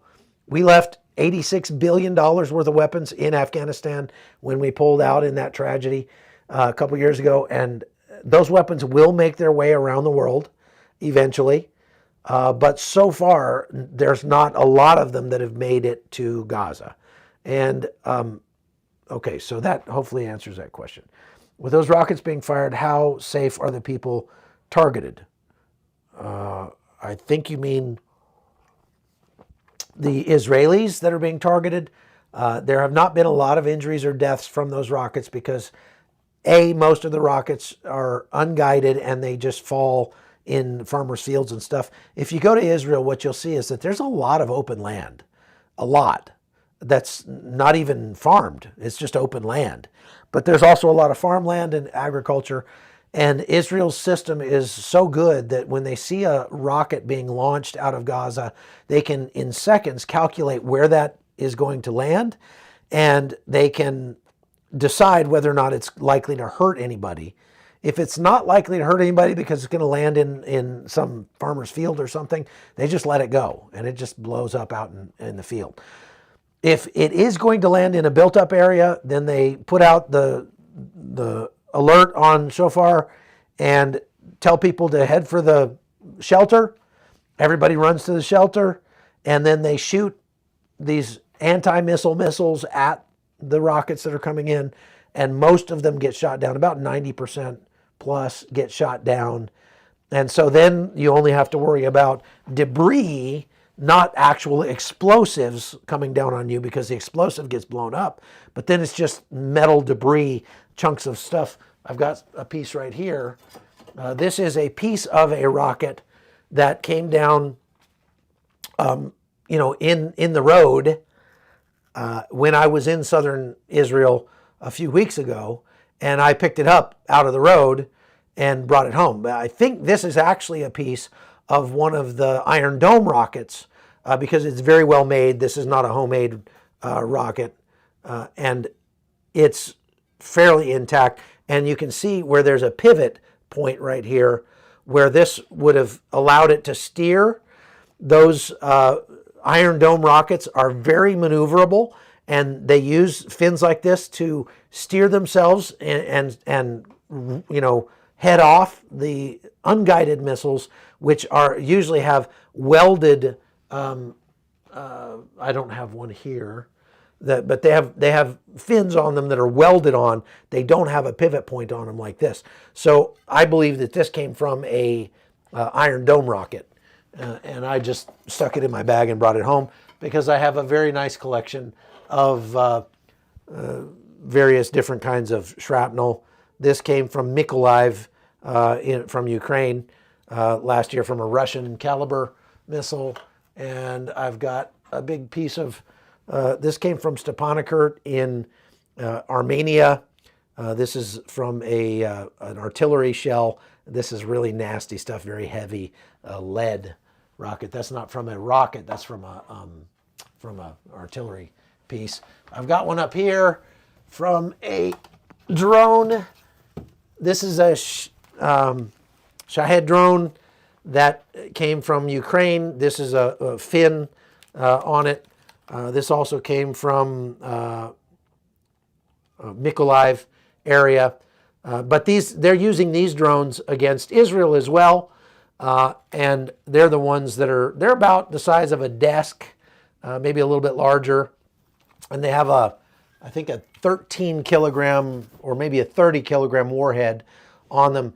You know, they're not big enough to take out a building unless it's a very small one. I mean, they might take out a house, you know, they might make a house unlivable, but they're not going to vaporize the house like a bigger bomb would. So I keep these because I'm super cheap and I don't like to buy souvenirs, and so I just collect junk from the war zones that I go to. And there you go. All right, let's see if we got any other questions here. Let's see. Nose hair blocks coronavirus. Thank you very much. I appreciate that. What about Hamas rocket salvos? Hamas continues to develop crude rocket technology. And yeah, they reach major Israel cities. That's right. Hamas has been firing those rockets. They build them out of water pipes and street light poles on the street. They take down the light poles and cut them up and make rockets out of them. They're very crude, they're unguided, and about 20% of them actually misfire and fall inside Gaza and kill Gazans. How did I bring those shrapnels to the USA? I put them in my suitcase and bring them home. Sometimes they get taken away, sometimes they don't. Is the laser defense weapons operational? Not in Gaza. The laser defense is a prototype system that the IDF is testing, and they are still testing it as far as I know. I've not seen it in common use or they've just a few times it's been used that I know of. Does the IDF have anything like counter battery fire where they can immediately determine the firing point? They do have that for, I don't want to give away too much. They do have some counter battery fire. That's not a secret. Counter battery fire, for those who don't understand, the United States has this setup where there's like sometimes listening devices and sometimes actual radar that triangulates when a rocket or a artillery shell or a mortar shell or even a gunshot gets fired, triangulates the source of it, and immediately has a mortar round loaded into a tube that's on a platform that's run by a computer that immediately goes whoop and fires right back. And so within a second of some of them firing a mortar round, when I was in Afghanistan, you saw this a lot, the enemy would fire a mortar round, and before their mortar round impacted, our mortar round would already be going back the direction that it came and would take out the firing point. So they have literally seconds to get to cover once they fire a mortar round at you. That counter battery fire is different than counter missile fire, than the Iron Dome. The Iron Dome is meant to shoot down the rocket that's incoming. Counter battery fire is meant to take out the guys who fired the missile. And they do have some kinds of that. They are blanketing Gaza with aerial surveillance and things like that now. But I don't think they have stuff like the United States does that would, within seconds, shoot back at them, at least not from a long range. So the missiles that they're firing out of Gaza typically travel 5 miles or more, right? Or they're at least meant to. If they do their job, they're going to fire, maybe 20, 30, 40, 50, 60 miles into Israel. And so if they're going to like Tel Aviv out of Gaza, those rockets would take a couple of minutes to get there. at least over a minute. So I don't think that the IDF has got counter battery fire that could shoot back at them within seconds. And it wouldn't be that effective anyway, because they would still take a couple minutes to fly back unless they were shooting it from within Gaza, which they may be doing. That's a very good question, though. Do Palestinians know their funds are used for terror? Of course they do. They're the ones that are using it for terror. What happened to the CNN journalist who broke in with Hamas from October 7th? As far as I know, he's still in Gaza. A couple of those guys, because there were more than one, a couple of those guys have been killed in Gaza, reporting, they're supposedly reporting, but they're essentially, combat cameramen for Hamas, which makes them legitimate combatants. If they entered Israel illegally on October 7th, then they are legit targets, little combat targets for the IDF.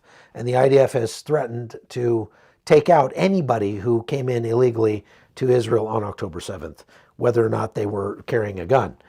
Now, one other thing I wanted to point out is that they detained the director of another one of the hospitals in Gaza and interviewed him, and they put out the interview, and you can go watch it. And one of the things he said was that he admitted that there were people working in his hospital, doctors and medical personnel working in his hospital, who were active members of the Qassam Brigades, which is the military arm of Hamas.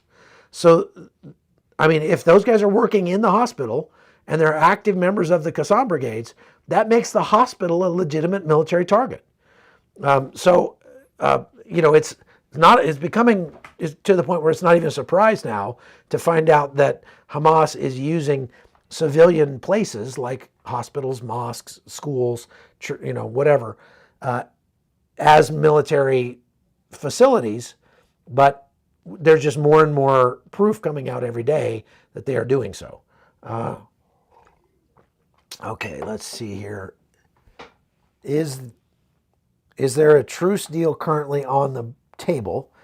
Well, there are talks going on right now in Egypt between Egypt, Qatar, the United States, and Israel.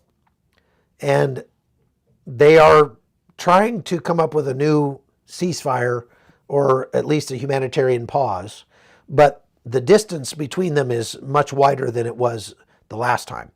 So Israel is saying, well, we'll talk, but we've got to get all of our, we want all of our hostages, all of them back. And, or at the very least, all of the females that are left in custody. And Hamas is saying, we're not releasing any more hostages until the fighting has stopped completely. Well, that's pretty far apart. And so the United States and Egypt and Qatar are bargaining really, really hard with both Hamas and Israel, trying to come up with another ceasefire, but it's not really happening. They have scheduled another vote of the UN Security Council, which would be a binding vote to force a ceasefire. But how do you force a ceasefire on Hamas? Because they're not going to listen to that. You can only force a ceasefire on Israel because Hamas is not a member of the United Nations. And so Hamas is going to keep fighting and keep shooting rockets. And so what that means is you can define that as the UN Security Council is going to hold a vote to try to force Israel to lose the war. That's what they're voting on. Was the Nova Festival not too close to Gaza? Well, apparently it was too close to Gaza because it was targeted and more than 360 people died there. Have they found the woman they took in the Jeep? No, they have not. She's still one of those being held. Can't Israel demand an unconditional surrender of Hamas to the UN? Well, they can demand whatever they want. But again, the UN Security Council does have some teeth when it comes to trying to force Israel to lose the war. And so far, Israel's like, nope, we're not going to stop no matter what. But what they're doing is they're keeping an eye on the public pressure from the Israeli citizens that is being levied against them. And as that ramps up, especially as they accidentally kill some of their own hostages, one other thing came out, a bit of news about those 3 hostages that were killed. It turns out that an Israeli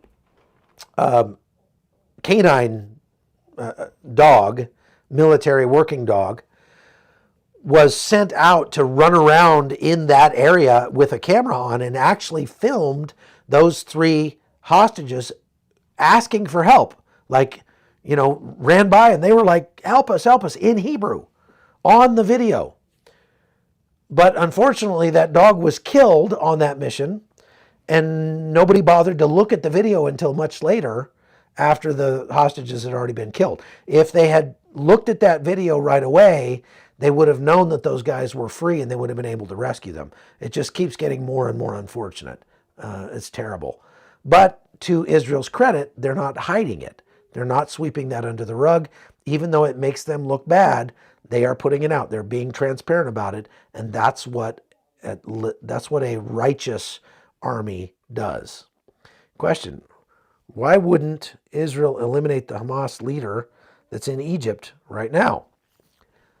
Well, the protocol is if he comes to talk ceasefire, we're not going to kill him while he's there. He's going to have a guarantee of safe passage for that. But I wouldn't put anything past the Mossad. The Mossad has said, this guy's a dead man walking, and we are going to kill him. And I believe they will. When they do it, they're going to choose the time and place. But why wouldn't Israel? Okay, so we got that part. Israel needs to keep an eye. Maybe you can help me pray for peace.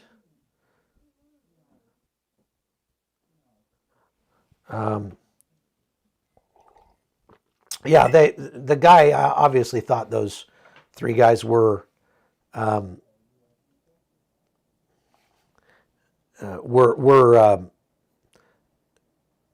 fighters. They look like Hamas fighters, and so yeah.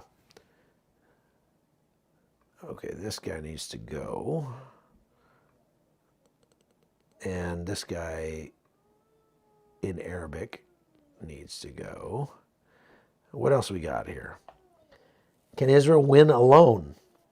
Boy, Jeff, that's the question, isn't it? That's the tough question.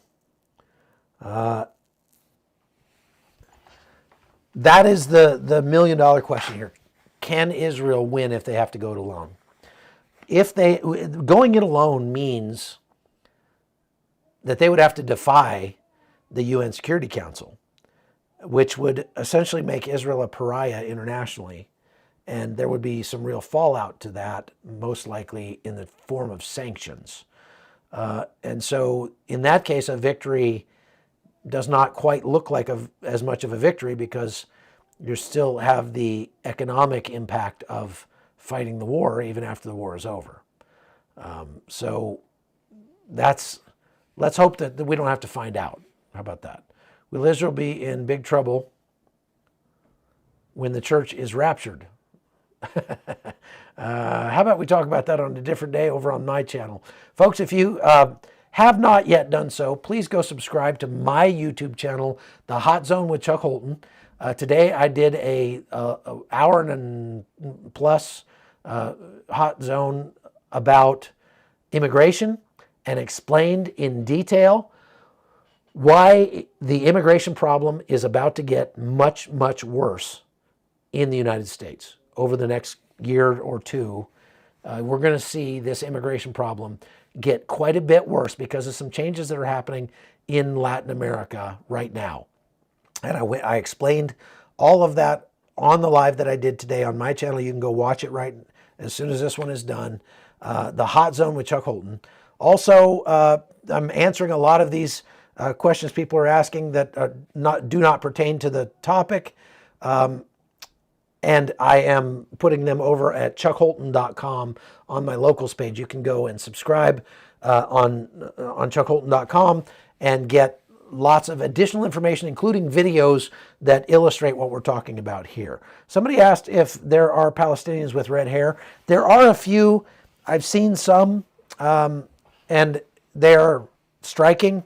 Not maybe as red as that one hostage had, but you can imagine his hair was pretty dirty, and the fog of war being what it is, it's just a really unfortunate event that took place when they ended up killing those 3 guys. Why doesn't the UN make Russia stop the war they're in? That's a good question, and here's the answer. Boss man, Russia has veto power over the UN Security Council, just like the United States does. So the UN Security Council has voted multiple times to try to force Russia to stop the war, and Russia has vetoed it every time. And so removing Russia from the UN Security Council is not that easy, because there are still a bunch of countries that would support Russia. And so they're kind of just stuck there. But they have passed a lot of sanctions against Russia. And those sanctions are biting, for sure. Let's see. Does Israel believe in Jesus Christ? You're asking if a country cannot believe in Jesus Christ. Israelis, by and large, do not. There are about 2% of Israelis, a little less, who are Christian. And I guess you could say that the Muslims believe that there was someone named Jesus Christ, but they don't believe that he is the Messiah. And neither do Jews, for the most part. Can Israel leave the UN, and what are the ramifications? I suppose they could. The ramifications would be pretty severe on Israel. That would make Israel something of a pariah state, and that would not be good. I don't think that they're willing to do that. Let's put it that way. Okay. Yeah, a lot of people say, why doesn't Israel just leave the UN? We've asked that about the United States multiple times too, considering that the United States pays about 28% of the UN's total budget, and most of the things the UN does are not good for America. One might wonder why the United States doesn't just pull out of it altogether. The answer is because by doing so, we remove ourselves from the world stage that much more, and that gives power to the people who stay there, like Russia and China. So if Russia and China stay in the UN and we pull out, well, then what we're doing is giving more power over to them, and we don't want to do that. When am I going back to Israel? We'll see after the first of the year. I'm not going anywhere until after the first of the year, and then we'll see what happens. Let's see. Why do the other Muslim nations not like the Palestinians? Well, A, because the Palestinians are violent. B, because the other Muslim nations feel like by taking in Palestinians, they would be helping Israel, and they want to weaponize those Palestinians against Israel, and they can't do that if they relieve the pressure on the situation by taking them out of Gaza. Okay? Any news on the women killed in the church by the IDF sniper? No, the IDF is looking into that. I haven't heard any thing. Okay, let's see. I probably will go back to Israel, but I'm going to let my viewers decide over on the Hot Zone. I'm going to give them 3 options after the first of the year and let them decide what I go report on next. So if you want to have a vote, go subscribe on the Hot Zone, and you can vote when I run that poll.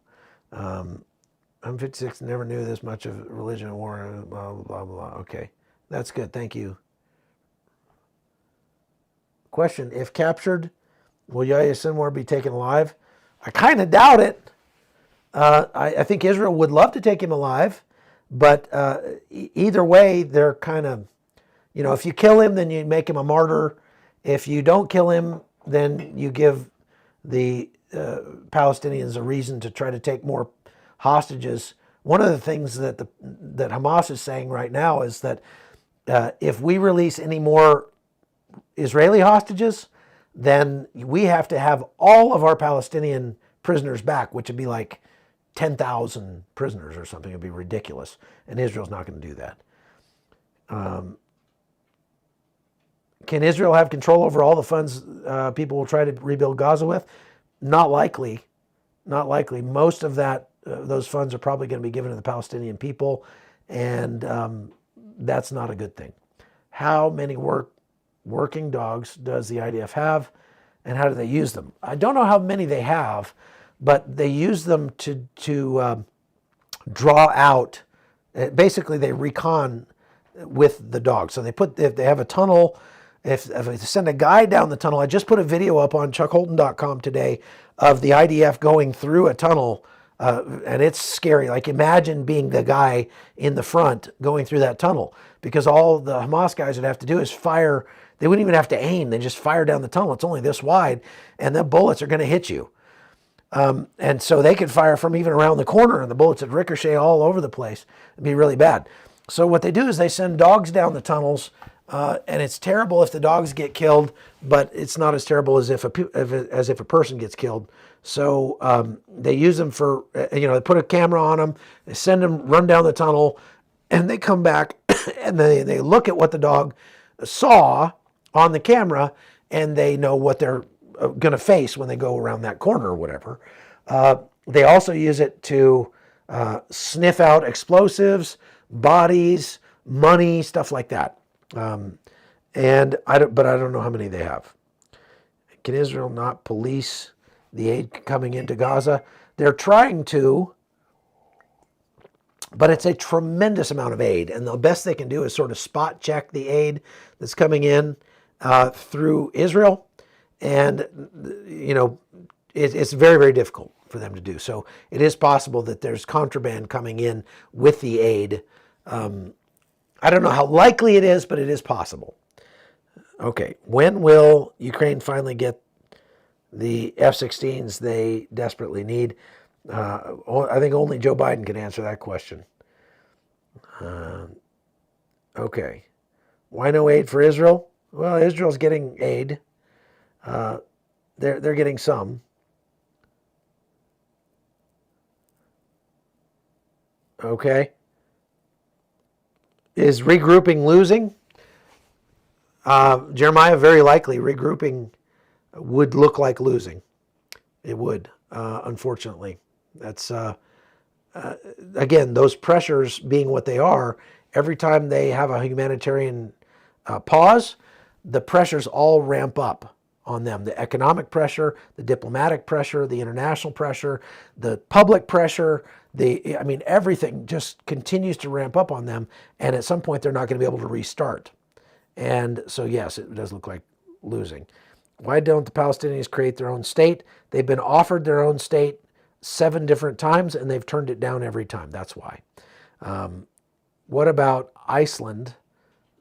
Let's not talk about Iceland right now.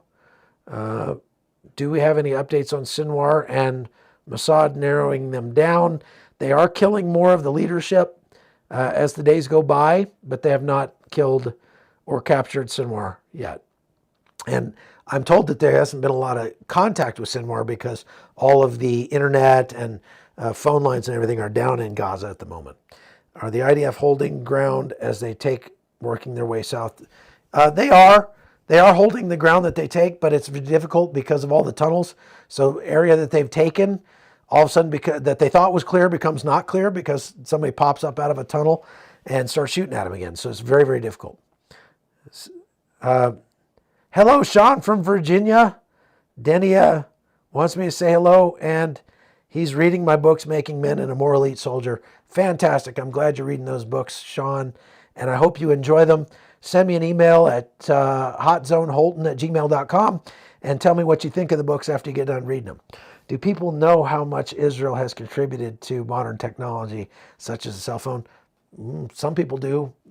It sounds like the younger you get in the United States, the less you know about anything, especially about the truth of what's going on in Israel. If Russia can veto the UN, why can't the U.S. for Israel? The U.S. has been vetoing these. That's the only reason that they haven't passed a ceasefire resolution in the UN Security Council, is that the U.S. has been vetoing those. But at some point, the U.S. might stop vetoing them, and then Israel's in trouble. Where's all the dirt gone that Hamas has brought up from the tunnel? A lot of people ask that. I went down there and reported on this like 7 years ago, and you could see them dumping dirt all over outside Gaza City. So I went down to the border of Gaza, and you could look into Gaza from Sderot. You could see them, dump trucks coming out and dumping dirt all over the place. So it was obvious, they weren't hiding it, that they were making tunnels, and they knew that. Why is Gaza relying on aid? Because they don't make anything, and they've used all of the money that they get to develop their military capability.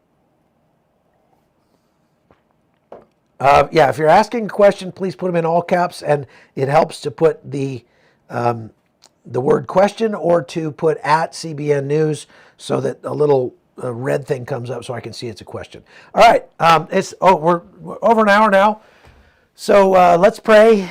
And is the underground made of clay? Well, they've shored it up with cement. It's more made of sand. It's all beach. Gaza's one giant beach. And so it's easy to dig in, but they shore it up with concrete. And they've imported enough concrete to build like 6 Burj Khalifa, the biggest building on the planet. But 6 of those they could have built in Gaza for the amount of concrete they brought in, but it's all gone underground. Okay, and today is the anniversary of the 34th anniversary of the invasion of Panama. There's my platoon, the Alpha Company, 3rd of the 75th, back in the day. This is back when we all wore OG 107s. It was like 1987, 88. And so I parachuted into Panama 34 years ago this morning during the invasion, and lost some good friends there. So this is a day I like to remember and honor my buddies that were there. So we can talk about why the U.S. invaded Panama over on my channel. So go over to Hot Zone Holton, or go to the Hot Zone with Chuck Holton here on YouTube and subscribe over there, and we can talk about that on my channel. God bless you all. Let's say a prayer and we'll get out of here. Lord God, we want to pray every day for the peace of Israel. We want to bless Israel, Lord, because you promise us that those who bless Israel will be blessed themselves. And Father, we know that blessing is not as much you giving us a bunch of nice stuff, a nicer house or a nicer car or a nicer job. That blessing is your presence manifest in our lives.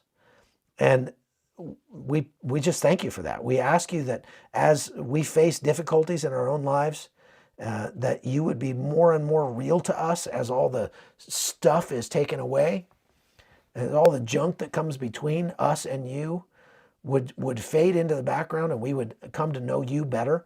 We pray that people in Israel would come to know you better through this difficulty that they're facing now. We pray for the soldiers that are on the front lines in Gaza, that you would protect them, send your angels to camp around them and rescue them, that you'd give them discernment and wisdom as they move through this moonscape of what's left of Gaza, and you would help them to root out the evil that is there and destroy it, Father, once and for all, and that Israel would be able to be safe from her enemies, protected by you, and that they would credit you with that, Lord. We pray for the people who live in in Judea and Samaria, the land that you gave to Israel, Father. We pray that you would protect them from those that hate them. They're all around them. They're surrounded by those who hate them, and they are often persecuted. We pray that the international pressure against them would fall flat, and that you would not condemn the United States for those in the United States who curse Israel right now, because there are more of us who bless Israel, Father, we pray. And Lord, we just pray these things in your name. Amen. All right. Thanks for watching. Thanks for listening. And we will see you again tomorrow please share this. Yesterday's podcast got shadow banned or something. So if you haven't, please subscribe to CBN News. Please share this this video right now. As soon as I end it, go hit the share button and share it on your Facebook, share it on your Twitter, share it everywhere to get around YouTube trying to throttle the reach of these broadcasts because more people need to know what's going on. So thank you for doing that.